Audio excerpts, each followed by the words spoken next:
Bismillahirrahmanirrahim. Assalamualaikum warahmatullahi wabarakatuh. Waalaikumsalam.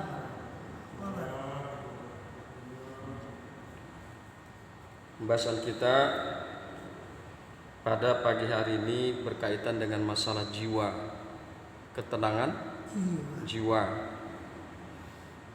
Alhamdulillah, pada hari-hari yang lalu kita sudah bahas berkaitan dengan sekilas pengertian ma'rifat.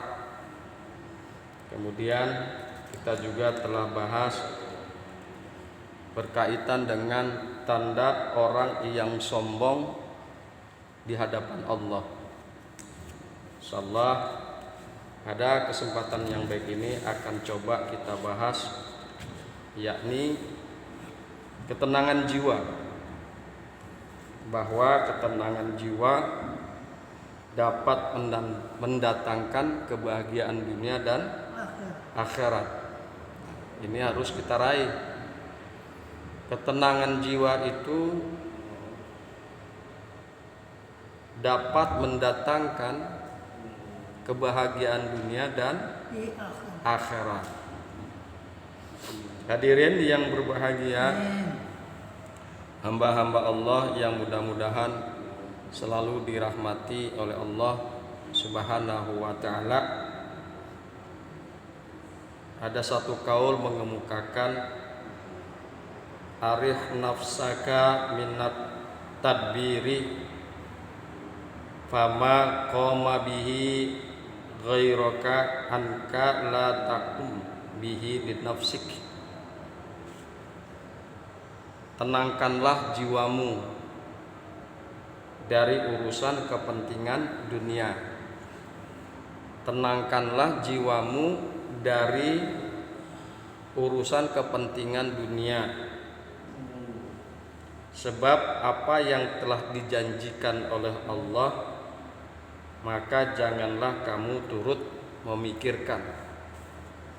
Apa yang telah dijanjikan oleh Allah, maka janganlah kamu turut memikirkan.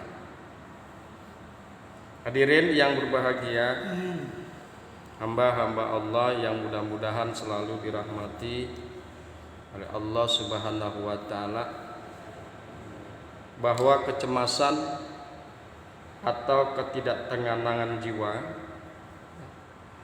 kecemasan atau ketidaktenangan jiwa kebanyakan disebabkan oleh permainan pikiran yang mengkhawatirkan kejadian-kejadian buruk yang akan menimpa diri kita. Itu awalnya, ya.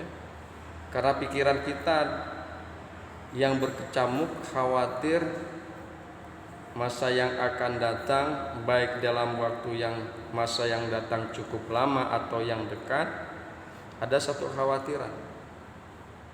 Berkecamuk tuh jiwa kita. Akhirnya jiwa kita menjadi tidak tenang. Contoh, seseorang yang tidak punya finansial, yang tidak punya penghasilan, ya, dia jiwanya berkecamuk. Bagaimana nanti besok saya harus makan? Bagaimana kalau anak istri saya sakit? Itu berkecamuk. Itu pasti. Dan itu pasti pernah dialami oleh kita hal-hal yang seperti itu. Ya.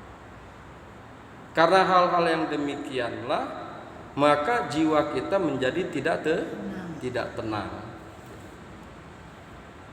Hadirin yang berbahagia, hamba-hamba Allah yang mudah-mudahan selalu dirahmati oleh Allah Subhanahu wa ta'ala. Apalagi kondisinya seperti saat ini, ya, pandemi yang cukup lama, banyak karyawan yang sudah di PHK, tidak punya pekerjaan. Itu menimbulkan ketidaktenangan jiwa.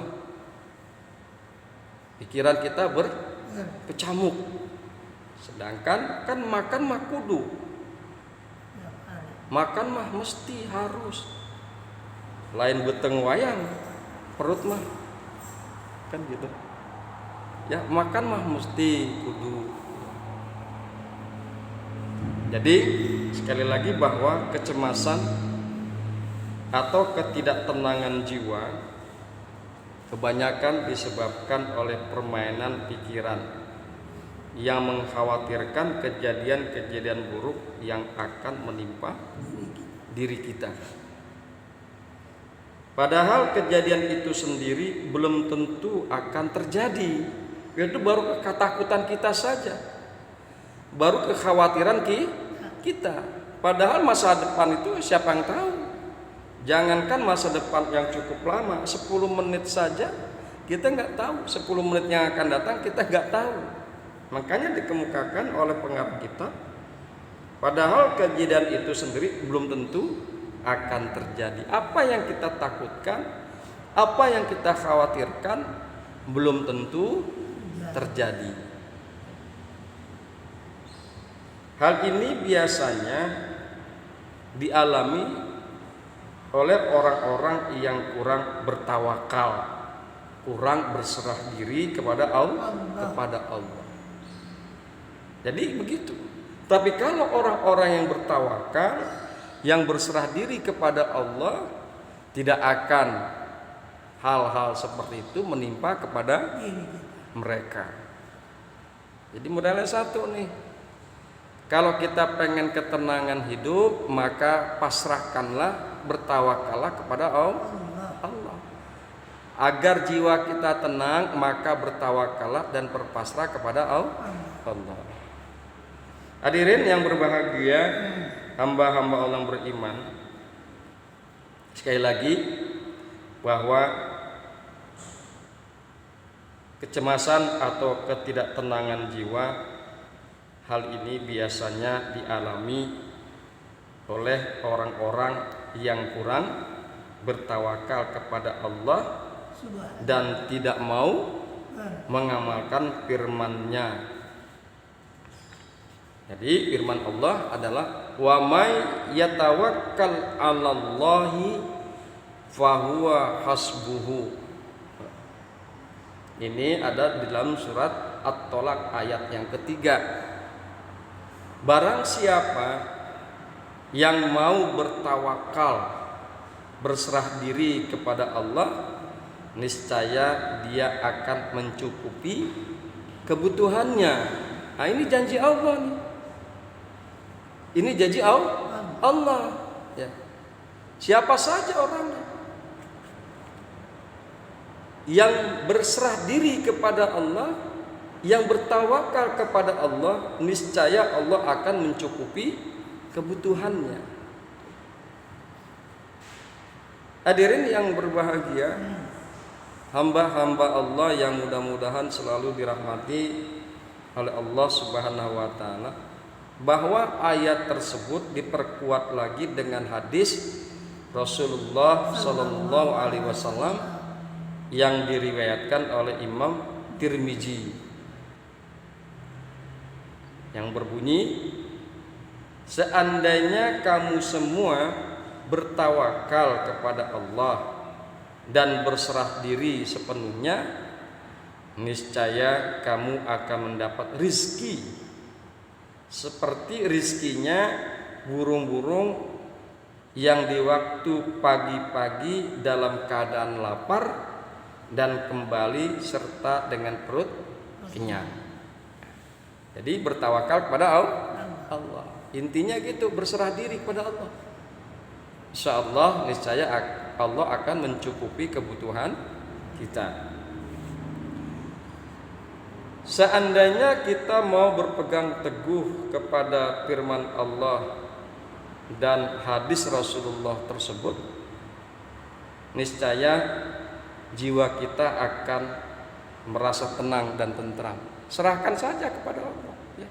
Insya Allah jiwa kita ini merasa tenang dan tentram. Dan hal ini insya Allah akan mendatangkan kebahagiaan baik di dunia maupun di akhirat. Kan inti kebahagiaan itu kan ketenangan jiwa. Ya. Inti daripada kebahagiaan dan ketentraman jiwa itu adalah ketenangannya. Ya. Kebahagiaan dunia, nggak punya duit, tenang jiwanya. Ya. Jadi sekali lagi bahwa inti daripada kebahagiaan itu adalah jiwa yang tenang. Selain itu juga terdapat beberapa ayat dan hadis lain yang patut kita renungkan agar tercapai ketentraman dan ketenangan jiwa yang kita dambakan. Banyak tuh, ya, banyak ayat-ayat dan hadis yang bercerita tentang hal-hal seperti itu. Tentunya dengan satu harapan bahwa setelah kita memahami hal-hal itu, jiwa kita semakin tentram, jiwa kita semakin tenang, dan akhirnya hidup kita bahagia. Hadirin yang berbahagia, hamba-hamba Allah yang mudah-mudahan selalu dirahmati oleh Allah Subhanahu wa taala. Di antaranya adalah dalam surat Al-Ahzab ayat 41 sampai dengan ayat yang ke-42. Dikemukakan oleh Allah, ya ayyuhalladzina amanu uzkurullaha zikron katsira wasabbihuhu bukratan wa asilan. Al-Ahzab ayat 41 sampai dengan 42. Wahai orang-orang yang beriman, berzikirlah kamu kepada Allah dengan sebanyak-banyaknya dan bertasbihlah kepadanya di waktu pagi dan petang. Ya. Jadi memang mungkin semua di antara kita pernah merasakan bahwa zikir itu membawa ketenangan di dalam jiwa. Dengan berzikir kadang-kadang kita bisa melupakan segala problema yang sedang menimpa diri kita. Makanya dikemukakan oleh Allah,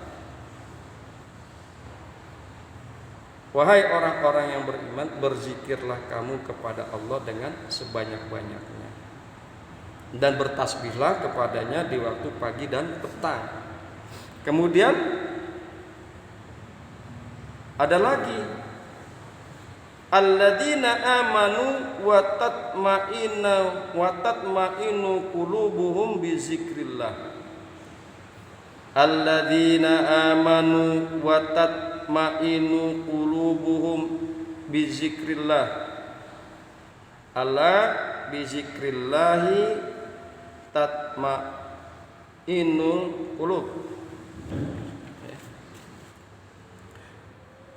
Orang-orang yang beriman dan hati mereka menjadi tentram dengan mengingat Allah.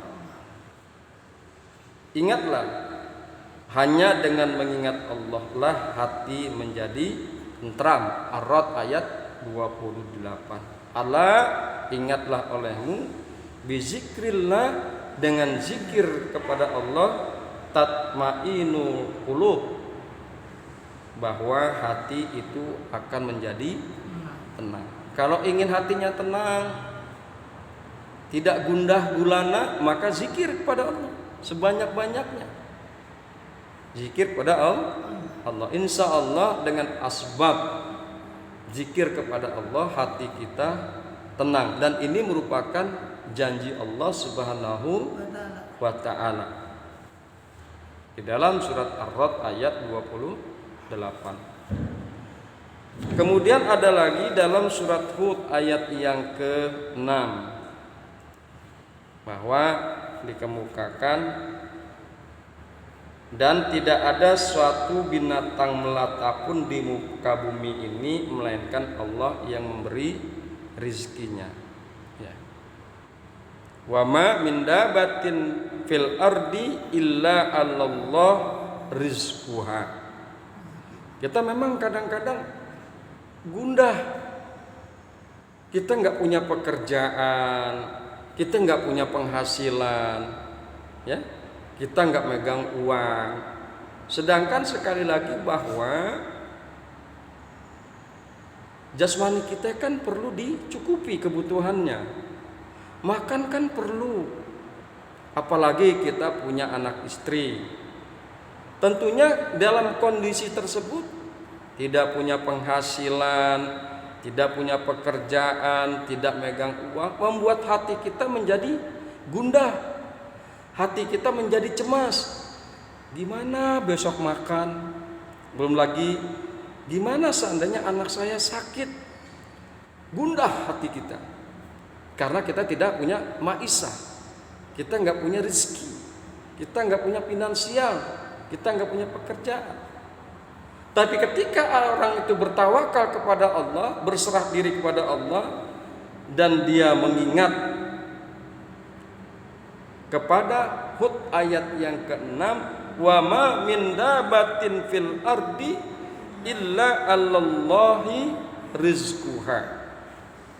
Dan tidak ada suatu binatang melata pun di muka bumi ini melainkan Allah yang memberi rizkinya. Itu sudah diatur oleh Allah. Jangankan kita, manusia adalah yang diberikan akal pikiran, manusia adalah sebaik-baik daripada penciptaan. Binatang saja yang tidak ada kewajiban bagi mereka untuk beribadah dikasih rezeki, apalagi kita manusia pasti dikasih rezeki. Jadi semua yang ada di alam raya ini sudah dicukupi rizkinya oleh Allah Subhanahu wa ta'ala. Sehingga kalau kita memperhatikan surat Hud ayat yang ke-6, hati kita menjadi tenang, hati kita menjadi tentram, senajan meskipun kita tidak memiliki penghasilan.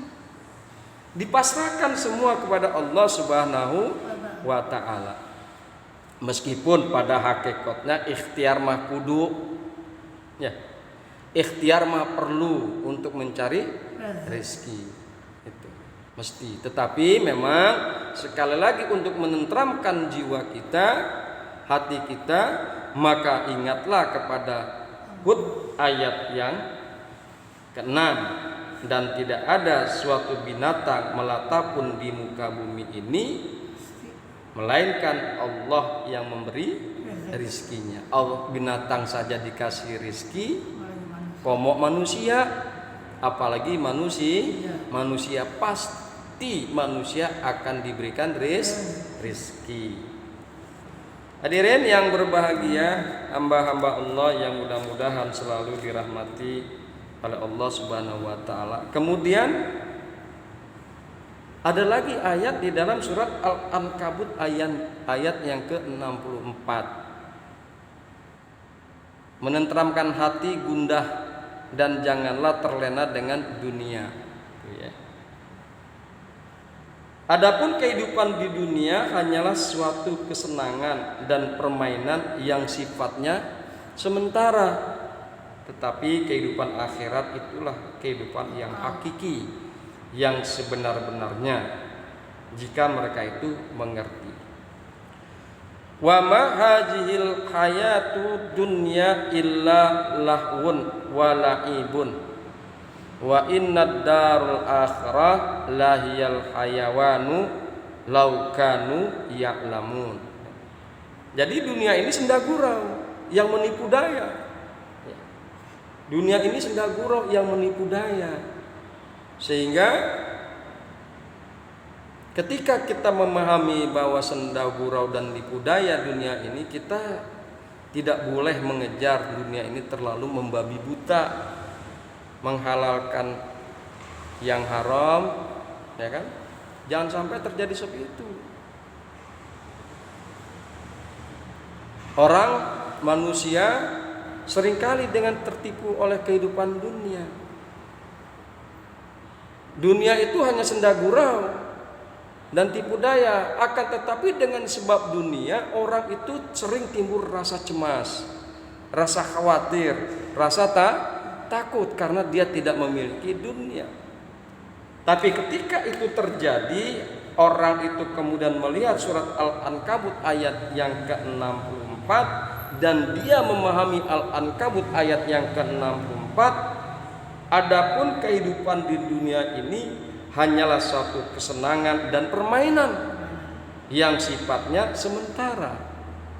Tetapi kehidupan akhirat itulah kehidupan hakiki sebenar-benarnya jika mereka itu mengerti. Ya.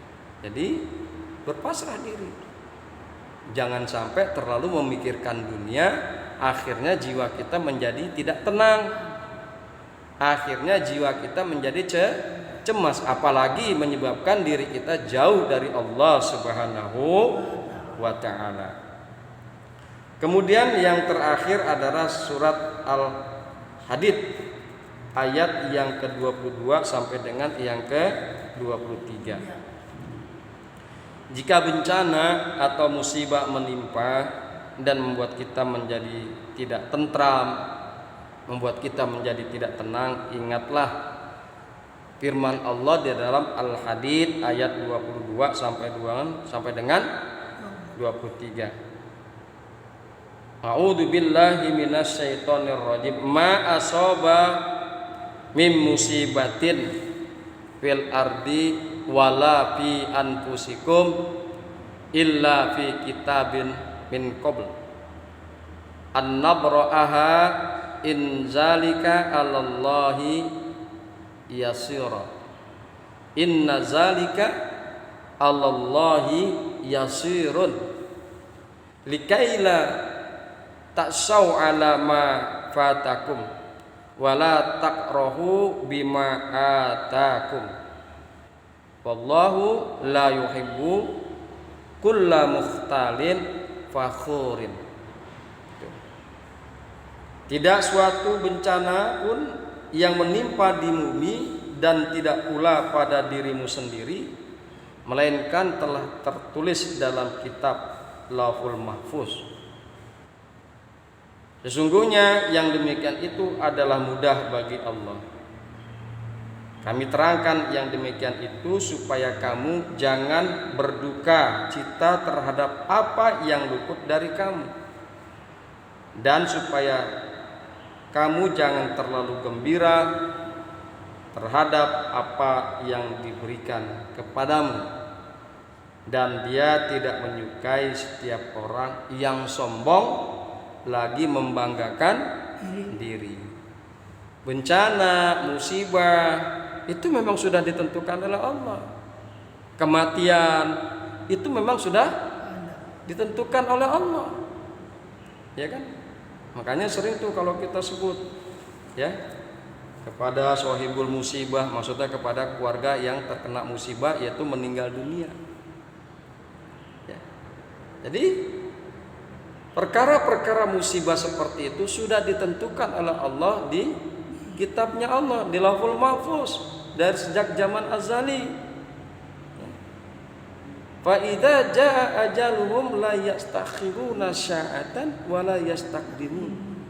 Apabila ajal mereka telah sampai, ya, maka enggak bisa kita menunda-nunda atau kita minta didahulukan ajal kita, enggak bisa juga. Semua itu sudah tertera di kitabnya Allah Lauhul Mahfuz bahwa si anu akan terkena musibah pada jam sekian, tanggal sekian, hari itu, hari anu misalnya. Itu sudah akan pasti terjadi. Ya. Semua sudah tertera di dalam kitabnya Allah, setiap perkara musibah dan lain sebagainya. Oleh karena itu kita nggak boleh bersedih hati. Ya. Ketabrakan itu hanya asbab saja. Tabrakan, meninggal dunia, tabrakan itu asbab saja. Ada orang gak tabrakan mati juga. Ada orang sehat-sehat, masih muda, gak lama kemudian terdengar innalillahi wa inna ilaihi raji'un. Memang sudah ajalnya sampai situ. Ketika orang memahami perkara yang seperti ini, maka hatinya tentram. Tidak gundah gulana ketika musibah menimpa kepada orang tersebut. Baik itu musibahnya berupa kematian, kecelakaan dan lain sebagainya. Makanya di dalam surat Al-Hadid tersebut dikemukakan, kami terangkan yang demikian itu supaya kamu jangan berduka cita terhadap apa-apa yang luput dari kamu. Enggak boleh kita berduka cita. Kita juga kadang-kadang begini, dalam pikiran kita punya planning, kita punya rencana. Insya Allah nih ya, bisnis kita akan mendapatkan untung yang sangat luar biasa. Insya Allah nih kita akan dapat pekerjaan nih, borongan rumah. Misalnya untungnya wah besar deh, besar pokoknya untungnya. Kita kan bergembira. Tetapi karena satu dan lain hal ternyata Allah menghendaki lain. Bukannya untung, malah rugi. Nah, diterangkan hal-hal tersebut bahwa tiada suatu bencana pun yang menimpa di bumi dan tidak pula pada dirimu sendiri, melainkan telah tertulis dalam kitab Lauhul Mahfuz. Sesungguhnya yang demikian itu adalah mudah bagi Allah. Jadi kami terangkan perkara demikian agar kalian tidak usah berkecil hati, agar kalian tidak usah berduka cita terhadap apa-apa yang luput dari kalian, terhadap rizki yang kalian rencanakan ternyata nggak dapat, ya, borongan yang kalian rencanakan untung ternyata tidak dapat, luput, agar kalian tidak berduka cita, karena yang demikian itu adalah sudah ada di dalam kitabnya Allah, Lauhul Mahfuz. Dan juga supaya kamu jangan terlalu gembira terhadap apa yang diberikan kepadamu. Kadang-kadang rezeki itu kan min haitsu la yahtasib. Ya. Alhamdulillah kita dapat borongan kerjaan, untungnya luar biasa. Kadang-kadang tidak terduga dari yang apa kita perkirakan, berlipat-lipat untungnya. Dalam Al-Hadid ini ya 22 dan 23 Allah kemukakan agar juga kalian tidak terlampau bergembira dengan apa-apa yang kalian dapatkan, karena sesungguhnya yang demikian itu untung yang besar, rizki yang besar itu karena dari Allah Subhanahu wa ta'ala, pemberian dari Allah Subhanahu wa ta'ala. Dengan pemberian tersebut agar kalian tidak terlalu bergembira dan terlalu berbangga-bangga ya dengan rizki yang kalian dapatkan. Oleh karena itu di penghujung ayat Allah kemukakan, dan Dia Allah tidak menyukai setiap orang yang sombong lagi membanggakan diri. Ya. Gak suka Allah sama orang yang kaya, sombong dengan kekayaannya, bangga dengan kekayaannya. Gak suka Allah dengan pejabat yang sombong dengan jabatannya, yang bangga dengan jabatannya. Ya. Sungguhnya Dia Allah tidak menyukai setiap orang yang sombong dan membanggakan diri. Haram bagi orang yang sombong masuk ke dalam surga meskipun kesombongannya hanya sebesar biji sawi. Hadirin yang berbahagia, hamba-hamba Allah yang mudah-mudahan selalu dirahmati oleh Allah Subhanahu wa taala. Sekali lagi bahwa ketenangan jiwa dapat mendatangkan kebahagiaan dunia dan akhirat. Raihlah ketenangan jiwa. Insya Allah dengan jiwa kita yang tenang, kebahagiaan dunia dan akhirat bisa kita raih, bisa kita dapatkan. Hadanallahu wa iyyakum ajmain. Assalamu alaikum warahmatullahi wabarakatuh. Waalaikumsalam warahmatullahi wabarakatuh.